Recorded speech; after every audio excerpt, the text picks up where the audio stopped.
Hare Nama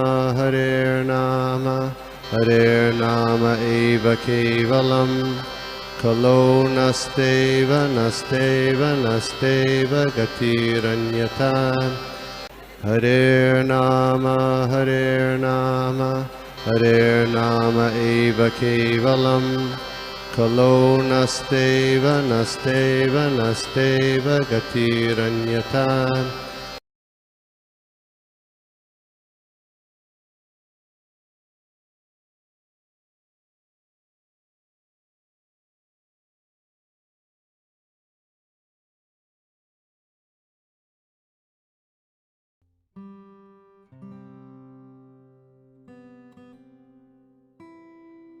जी दंडवत प्रणाम। सुनाई दे रही है माता जी? यस माता, एकदम परफेक्ट। ओके, थैंक यू माता जी। हरे कृष्णा। आप सब लोग मुझे आशीर्वाद दीजिए। सो मैंने क्या सुना है बड़ों से वो कुछ आपको समझ में आने के लिए मैं बता पाऊंगी। थोड़ा वो बुद्धि दे दो मुझे, ऐसा करके आप सब लोग प्रे कीजिए। हरे कृष्णा। तो हमने क्लास शुरू करेंगे, पहले ओपनिंग प्रे करेंगे। ॐ नमो भगवते वासुदेवाय। ॐ नमो भगवते वासुदेवाय। ॐ नमो भगवते वासुदेवाय। नारायणं नमस्कृत्य नरं चैव नरोत्तमं देवीं सरस्वतीं व्यासं ततो जयामुदीरयेत्। नष्टप्रायेषु अभद्रेषु नित्यं भागवत सेवया भगवती उत्तमश्लोके भक्तिर्भवति नैष्ठिति। कृष्णाय वासुदेवाय देवकीनन्दनाय च नन्दगोपकुमाराय गोविन्दाय नमो नमः। मूकं करोति वाचालं पङ्गुं लङ्घयते गिरिं यत्कृपातमहं वन्दे श्रीगुरुदीनतारिणं परमानन्दमाधवं श्रीचैतन्य ईश्वरं। हरे कृष्ण कृष्ण कृष्ण हरे हरे, हरे राम राम राम हरे हरे। वाञ्छाकल्पतरुभ्यश्च कृपा सिन्धुभ्यः च पतितानां पावनेभ्यो वैष्णवेभ्यो नमो नमः। अनंत कोटि वैष्णव वृंद की जय। श्रील प्रभुपाद की जय। निताय गौर प्रेमानंदे। हरि हरि बोल। Hare Krishna. Thank you so much माता जी, प्रभु जी, आप मुझे अवसर देने के लिए। आज हमने मुझे श्लोका दिया है दूसरा ग्रंथ से, 7वां चैप्टर से 37 श्लोका है। सो पहले ये चैप्टर का नाम है विशेष कार्यों के लिए, विशिष्ट कार्यों के लिए निर्धारित अवतार। सो भगवान का अलग अलग निर्देश काम के वो एक अवतार लेते हैं, उसके लिए एक विशेष काम होता है, कार्य होता है उसके लिए। सो इसमें हमके 53 श्लोका से, पहले एक से फर्स्ट श्लोका से 39 श्लोका तक भगवान का अवतार के बारे में था, क्योंकि भगवान को 6 तरह का अवतार लेते हैं। एक गुण अवतार, मनवंतर अवतार, युगावतार, पुरुषावतार, नेक्स्ट शक्तावेश अवतार, लीला अवतार, ये ऐसा भगवान लेता रहता है। सो इसकी वजह से हमने इधर हमको ब्रह्मा जी ने नारद को बता रहे थे ये सब लीलास के बारे में। भगवान का पहले सृष्टि कार्य के बारे में बता दिया, अभी भगवान का लीला अवतार बारे में बताऊं करके ऐसा बोल रहे थे। सो इसमें आप सब लोग सुना होगा 1 to 25 श्लोकास में हंस अवतार, वराह अवतार, सुयज्ञ अवतार, कपिल अवतार, दत्तात्रेय अवतार, ये ऐसा नर नारायण, कृष्णगर्भ, पृथु, ऋषभदेव, लाइक दैट आपने सो मेनी अवतार के बारे में सुना है। मगर बाद में अभी 36 से आप 39 श्लोका तक देखा तो 26 से श्लोका से 35 तक आपको ओनली कृष्णा का, ओनली श्री भगवान पूर्ण पुरुषोत्तम श्री भगवान जी का, कृष्णा जी का अवतार के बारे में, वो किस किस को मारा है, ये सब का बारे में और क्या क्या कार्य किया है हम सब ने सुना है। अभी 36 से 38 श्लोका तक कलयुग में भगवान ने क्या क्या करिया, क्या अवतार लेने वाला है, वो भी बता दिया इसमें। सो उसमें आपने ऑलरेडी व्यासदेव का हो गया। अभी आज का श्लोका में हमने बुद्ध अवतार के बारे में मालूम करने वाला है, किसके लिए बुद्ध अवतार लेके भगवान आ गया, वो सब आप हमें दिखेंगे। पहले श्लोका पढ़ के देन हम जाएंगे। देवद्विषां निगमवत्मनि निष्ठितानां पूर्भिर्मयेन विहिताभिरदृश्यतुर्भिः लोकान् ज्ञतां मतिविमोहम् अतिप्रलोभम् वेषं विदाय बहुबाह्यत औषधर्म्यम्। ये श्लोका है 37। उसका तात्पर्य और भाष्य श्रील प्रभुपाद द्वारा श्रील प्रभुपाद वार की जय।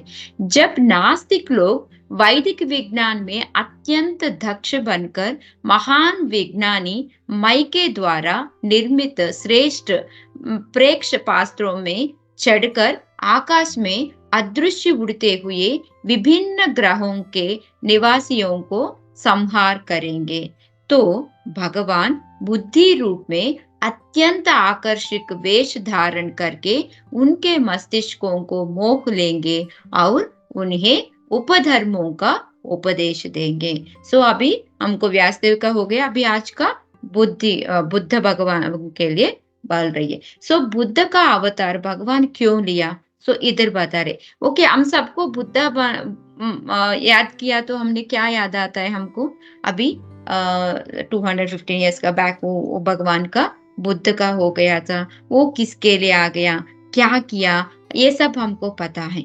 सो क्योंकि वो भगवान कैसा होता है, वो सन्यास का वेश धारण करता है, वो अहिंसा परमो धर्म वो सिखाने के लिए आता है। मगर इधर क्या बोल रही है, इधर का ये माया लोग करके एक असुर था, ये महावैज्ञानिक था। ये वैज्ञानिक क्या है, अंतरिक्ष का चढ़ने के लिए एक अंतरिक्ष का वो विमान का जैसा वो बना दिया था। उसमें से क्या है, उनका अनुयायी सब लोग जाके उसमें चढ़ के किसी का ग्रह पे जा सकता है, क्योंकि वो वैकुंठ ऐसा नहीं है। इधर हमको वो ऊपर का ग्रह है ना, वो स्वर्गलोक, ये सब उसी में जा सकता था। वो उसका ग्रह में जाके उन सबको मार रहे थे, संहार कर रहे थे। सो ये सब देख के, इतना हिंसा देख के भगवान को इमीडिएटली वो बुद्ध अवतार लेके आ गया। मगर इधर का बुद्ध अवतार क्या था, अभी कलयुग में हमको अभी आ गया कलयुग में, वो बुद्ध का सन्यास का वेश धारण करते हैं, वो सिंप्लिसिटी वो होता है। मगर इधर का बुद्ध ने क्या पहनाया, आकर्षक वेश धारण, वो अलग अलग का, वो उसकी वजह से क्या होता है, वो अट्रैक्ट करता है उन सबको लिए। सो उनका मस्तिष्क को मोह लेंगे, बाद में उनको उपधर्म, क्योंकि किसके लिए आ गया, उपधर्म सिखाने के लिए आ गया था, मगर धर्म नहीं है, ओनली उपधर्म। क्योंकि उस टाइम पे वो काफी, एटलीस्ट ये किया तो ठीक है करके वो बुद्ध ने आके उनको उपधर्म सिखाए। सो इसलिए हम सब सोच सकते हैं ये क्या है, इधर एक बुद्धा बोल रही है, हमारे पास एक बुद्धा है, ये क्या है, अलग अलग क्यों है, ये भागवतम पूरा गलत है क्या, एक बार एक बताते एक बार ये, ऐसा नहीं। भागवतम का वेश सत्य ही बात करते हैं। सो इसलिए हमको जीव गोस्वामी ने बता रही है, ये आधुनिक मानव में अभी आ गया वो बुद्धा, और इसमें अभी बुद्धा बोल रही है, ये दोनों अलग अलग है। ये जीव गोस्वामी उसको वो ये इसके बारे में विवरण किया था, क्या है, क्योंकि हम सबको पता है ब्रह्मा जी का कितना, एक दिन में 14 मनुष्य आता है। ओके, उसमें एक मनु का 71 कलयुग महायुगास आते, मीन्स 71 द्वापर युग, 71 सतयुग, 71 त्रेता युग, 71 कलयुगास आता है। सो इसी में एक कलयुग में ये बुद्ध अवतार आ गया था करके, क्योंकि हम सब लोग, आप लोग में भी 3rd कैंटो में गया तो उसी में भी हमको वराह अवतार के बारे आता है। सो मे भी अभी भी 1st श्लोका में भी वराह अवतार 2 तरह का होता है, एक रक्त नील अवतार नहीं तो रक्त अवतार, एक सफेद का होता है, दोनों का अवतार होता है। सो कि एक एक मनवंतर में एक एक आता रहता है। सो इसकी वजह से, क्योंकि हिरण्यकशिपु को मारने के लिए आता है एक वराह अवतार, और ओनली क्या है, भूदेवी भूमि को क्या बोलते हैं माता जी, वो अंदर पृथ्वी अंदर चले जाता है, उसको निकालने के लिए वराह आता है। सो ऐसा मनवंतर में अलग अलग आते रहते हैं। सो ऐसा भागवतम सच्ची बोलता है, मगर हम ऐसा अलग अलग अर्थ नहीं लेना चाहिए, क्योंकि हमको पता नहीं कौन सा मनवंतर में कौन सा कलयुग में ये बुद्ध आ गया, वो तो हमको अंदाजा नहीं है। मगर ये जीव गोस्वामी ने हमको ये दिया था, वो बुद्धा ये बुद्धा अलग है करके हमको बोल रहे थे। सो प्रभुपाद भी यही समझा रही है हमको। सो ऐसा नहीं मत सोचना। सो एक और बात इसमें हमको क्या पता चलना चाहिए, देखो ये भागवतम ये कौन बता रही है, ब्रह्मा नारद जी को बता रहे थे। सो ये का पहले भागवतम नहीं लिखा था तब तक, मगर ये दोनों डिस्कस कर रही है। सो हमको क्या पता चल रही है, भगवान कौन है, कब आते हैं, किधर जन्म लेते हैं, सब हमको लिख के दे रहे थे। क्योंकि आपने भागवतम फर्स्ट कैंटो में आपको 3rd चैप्टर 24th श्लोका में आता है, भगवान गया में जन्म लेता है और किसका पेरेंट्स का नाम है ये सब है, मगर तब तक वो उनका जन्म नहीं हुआ, मगर भी है। सो इसलिए हमने मानसिक कल्पना से कोई कोई अब हमको जादू करके दिखाया, हमने उसके पीछे भगवान है मान के नहीं जाना चाहिए। सो ये भी हमको भागवतम सिखा रहे। एक और बात क्या है, बड़ी बात ये है, क्योंकि हमको अभी बोगस का स्वामी कितना लोग आ रही है, कितना लोग आके जादू करके जा रहे हैं। एक बार प्रभुपाद को एक बहुत लोग बोलते रहते हैं, आपने स्वामी है, आपने इतना अच्छा अच्छा काम किया, आप स्वामी का जैसा है। मगर प्रभुपाद ने कभी भी उनको भगवान बोल दिया तो इतना गुस्सा आता है, मैं भगवान नहीं, भगवान का प्रतिनिधि हूँ। सो इसलिए मैं किसी किसी को भी हम भगवान नहीं मानना चाहिए, मगर ये आचार्य लोग गुरु लोग क्या है, भगवान का प्रतिनिधि है, ये हम याद रखना चाहिए। और एक बार क्या है, प्रभुपाद को किसी ने पूछा था, आप इतना अच्छा बोल रही है, आप जादू करके दिखा सकते, कुछ चमत्कार करके दिखाओ करके। मुझे क्यों चमत्कार करके दिखाना है, आप लोग चमत्कार करके दिखाते वो सब जादू है, मगर मैं असली चमत्कार करके दिखाया। क्योंकि म्लेच्छा लोग है, ये फॉरेनर्स इतना मायावाद सिद्धांत लोग है, ये सबको मैंने अच्छा से भगवान का सीख दिया था, भक्ति करने के लिए बोल दिया था। अभी ये सब लोग भक्त बन गए था, वैष्णवास बन गया था। इसका बड़ा चमत्कार आप कर सकते हो, कब करके दिखाओ करके। तब वो मानते हैं, या आपने बहुत अच्छा चमत्कार करके दिखाया करके। सो ऐसा होता है, हमने किसी को भी कोई बोगस का लोग आ गया, वो लोग मैंने थोड़ा जादू करके दिखाया, कुछ महिमा कर दिया, देन तुरंत हमने भगवान नहीं मानना चाहिए। हमको भागवतम में, स्क्रिप्चर्स में, वेदास में अच्छे से लिख के दिया था कौन कहाँ कब आने वाला है। अभी कलयुग में भी कल की कहाँ जन्म लेने वाला है, सब लिख के दिया था। सो ये सब हमने मानना चाहिए। एक और सीख हमने इससे लेना चाहिए। दूसरा, प्रभुपाद ने इधर बोल रही है हमको, ये कलयुग में ये अहिंसा परमो धर्म सिखाया, ये उपधर्म है, मगर ये साधारण व्यक्ति को ये होना चाहिए अहिंसा का। क्योंकि हमको पता है, क्योंकि हमने कुछ हिंसा किया तो क्या हो जाता है, उसका फल हमको भुगतना पड़ता है। कुछ कर्म किया तो उनका कर्म का फल भोगना पड़ता है। सो ये सिंपल थिंग है, क्योंकि बच्चे एग्जाम ठीक से पढ़ा नहीं लिखा तो ऑटोमेटिकली फेल हो जाता है, वो पता है बच्चों को, मगर भी करते। ऐसा ही अभी भी ये हिंसा करते करते रहे तो उनको ऑटोमेटिकली हमको भी भुगतना पड़ता है। ये नॉर्मल सामान्य लोगों को होना चाहिए ये लक्षण, ऐसा नहीं है। ये अहिंसा, इधर प्रभुपाद ने क्या बोल रहे हैं, अहिंसा मीन्स ये महत्वपूर्ण लक्षण एक है, मगर वो धर्म मेन धर्म नहीं है।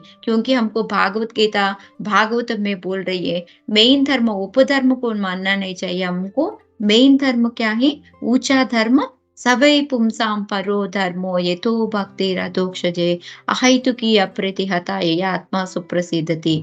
हमने भगवान का भक्ति करना चाहिए। वो भी कैसा है, उनका फल के बारे में सोचना नहीं चाहिए, और उसका ब्रेक्स नहीं, आज करूं मैंने कल मत करूं, नहीं मुझे कम टाइम कब मिलता है तभी करूं, ऐसा नहीं है। अहैतुकी अप्रतिहता, हमने कुछ अन्वेष करना है, उसका प्रतिफल नहीं सोचना चाहिए, वही हमारा धर्म है, ऊंचा धर्म है। मगर इधर प्रभुपाद इसलिए बोल रही है, ये अहिंसा का पहले हमको 2 और लक्षण आना चाहिए भक्त को।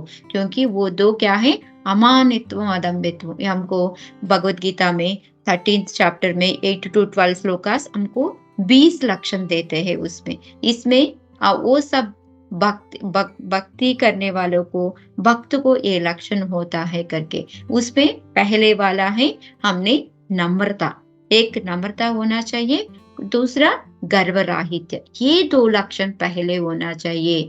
ये 2 लक्षण का पहले आपको अहिंसा नहीं आएगा, क्योंकि देखो अभी सिंपलिसिटी, नम्रता मीन्स हम सबको क्योंकि भगवान का अंश मानते हैं, सो ऑटोमेटिकली उनको हिंसा करने के लिए हमको मन नहीं आएगा।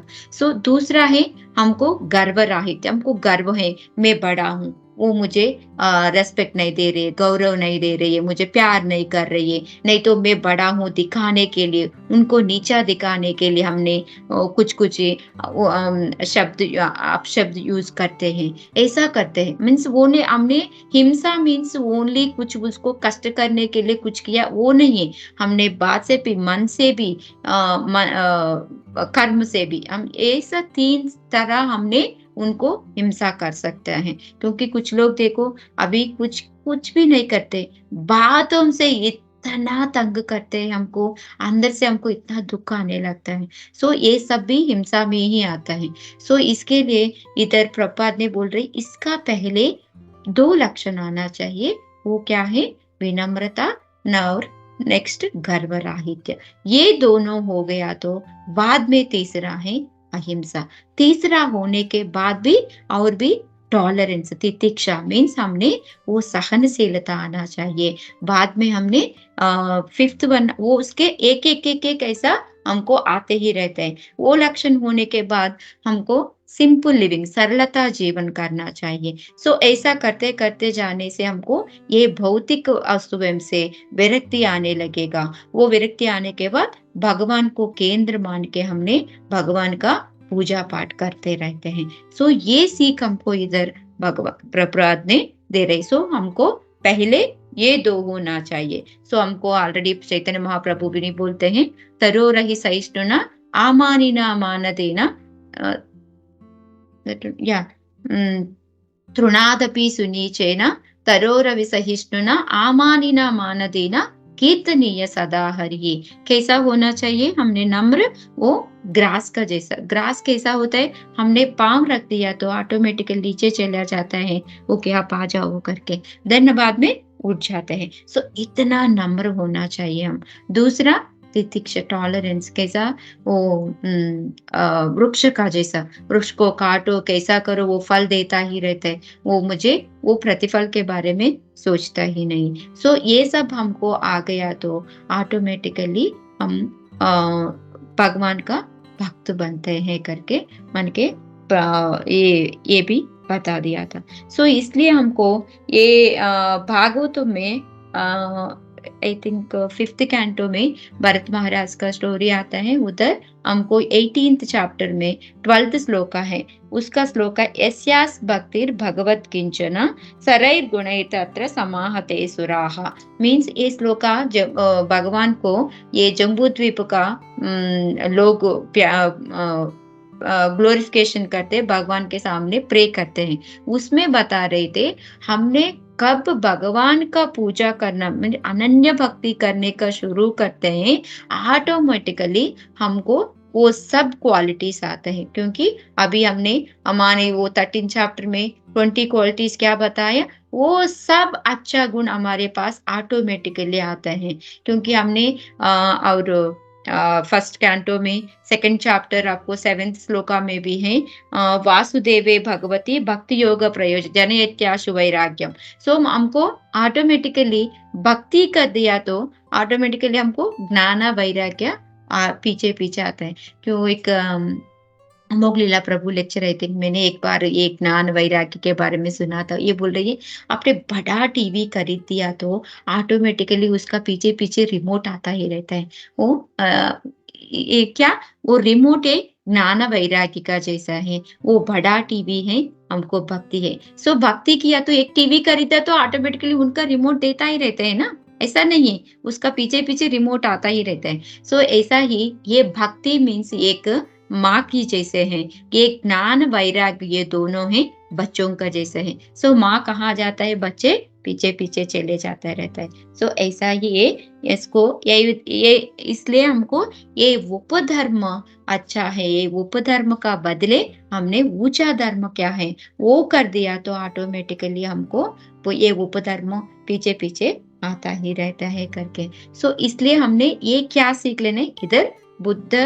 भगवान ने आके हमको ये उपधर्म सिखाया, मगर प्रभुपाद ने हमको क्या बता रही है, उसकी बदले आपने भक्ति करो, भगवान को केंद्र बना के हमने कुछ भी काम करो, भगवान को मेना मिया भी हम लेडीज है, हाउस मेकर्स है, सो हम क्या करते हैं, वेसल्स क्लीन करते हैं, उसी टाइम पे भी कुछ लोग भगवान के लिए कर रही है, झाड़ू पोछ रही है, ये भगवान आके मेरे घर पे बैठा है, उसके लिए हमने क्योंकि कोई गेस्ट आ रहे तो हम क्या करते हैं, इतना सजाते हैं घर को, इतना अच्छा सजाते हैं और कितना आइटम्स बनाते हैं, सेम हमारा घर पे ऑलरेडी भगवान बैठा है गेस्ट का जैसा, actually he is the owner, but at least अब गेस्ट बन के उनको बैठा के उसके लिए क्लीन कर रहे हूँ, उसके लिए खाना बना रही हूँ, उसके लिए वेसल्स क्लीन कर, उसके लिए मार्केट जा रही हूँ। सो कुछ भी काम करो, मीन्स ऐसा गलत काम नहीं है, ये कुछ भी काम कर रहे तो वो भगवान को सेंटर में केंद्र बना के हमने काम कर दिया तो ऑटोमेटिकली हमारा पीछे पीछे ये सब लक्षण ऑटोमेटिकली, अहिंसा हमने क्या क्या सिखाया ये सब आता ही रहता है। से इसमें एक्चुअली ये हमको ये 20 लक्षण बता दिया, उसमें देखा तो हमको वो संत लोगों को गौरव देना, अमानित्व अदम्भित्व मीन्स क्या है, हमको हम क्या करते हैं, हम लोग एक्चुअली हमको कोई अच्छे से प्रेज करना है, मर्यादा करना है, ये सब करते हैं, मगर ऐसा नहीं, हम संत लोगों को उसको हमने संत लोगों को सम्मान करना चाहिए। सो इसके लिए और कोई गुरु लोगों को कुछ बोल रही है तो उनको हमने इमीडिएटली डांटना, ये सब भी करना पड़ता है। सो इसके लिए एक स्टोरी है, एक क्या है, एक बार जीव गोस्वामी सनातन गोस्वामी के पास एक विजय पंडित करके एक आता है, वो आके बोलता है, देखो मैं बहुत बड़ा विज्ञान हूँ, आप भी के पास भी बहुत बड़ा नॉलेज है, आप भी विज्ञान ज्ञानी है, सो हम दोनों को भेंट हो जाएगा करके। मगर ये गुरु ने क्या बताया, चैतन्य महाप्रभु ने उनको सनातन गोस्वामी को, आप लोग जाके वो बुक्स लिखो, भक्ति के बारे में वो पुस्तक लिखो, और कोई वो स्थल का वो गुप्त हो गया उनको खोज के निकालो करके बोल दिया, इसके लिए वृंदावन आ गया। सो ऐसा लोग डेली आके मुझे चैलेंज कर रहे तो मेरे पास टाइम नहीं है, मेरा गुरु का काम करना चाहिए करके वो बोलते हैं, नो प्रॉब्लम, मैं ऑलरेडी हार मान लिया, मैंने आपके साथ मैंने चैलेंज नहीं लेता हूँ, मैं हार मान लिया, आपको क्या बताना है बोल दो, किधर बताना है मैं बोलने के लिए, नहीं नहीं नहीं, आप एक पेपर बनाऊंगी मैं, आप उधर उसमें साइन करके देखो, मैं हार लिया करके, ठीक है करके ये फिर से ये विजय पंडित जीव गोस्वामी के पास जाते हैं, जीव गोस्वामी के पास, ये देखो मैंने सबको हार के आ गया सनातन गोस्वामी को करके।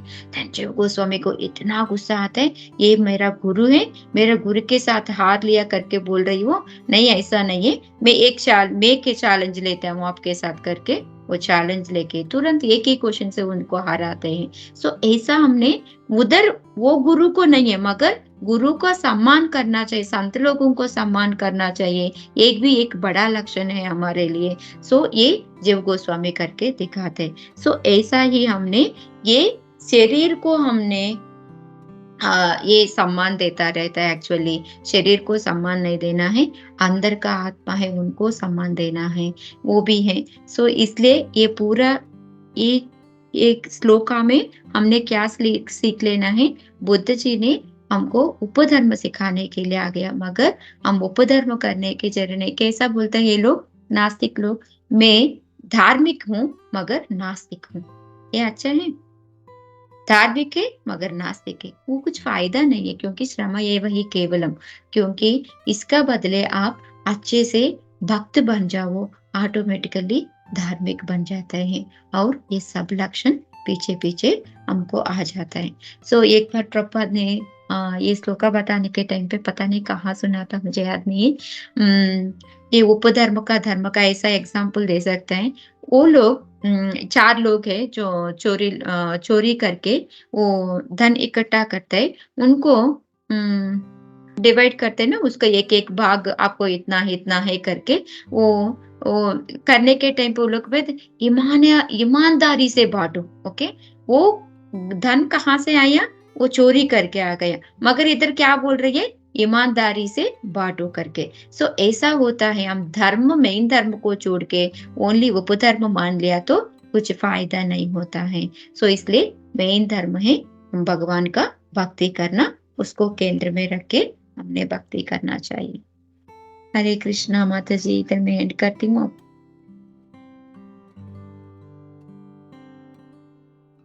हरे कृष्णा।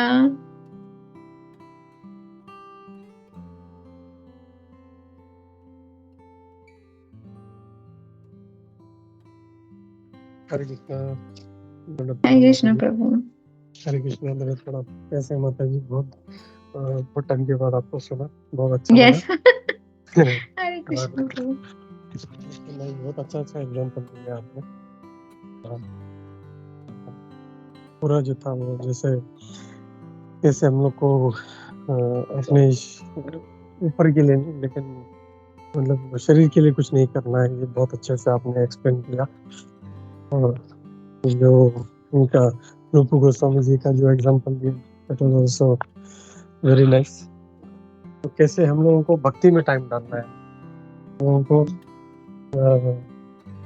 खाली पीली वाद विवाद और इसमें टाइम वेस्ट नहीं करना है। तो रूप गोस्वामी जी यही सिखाते हैं कि हम लोग को यस।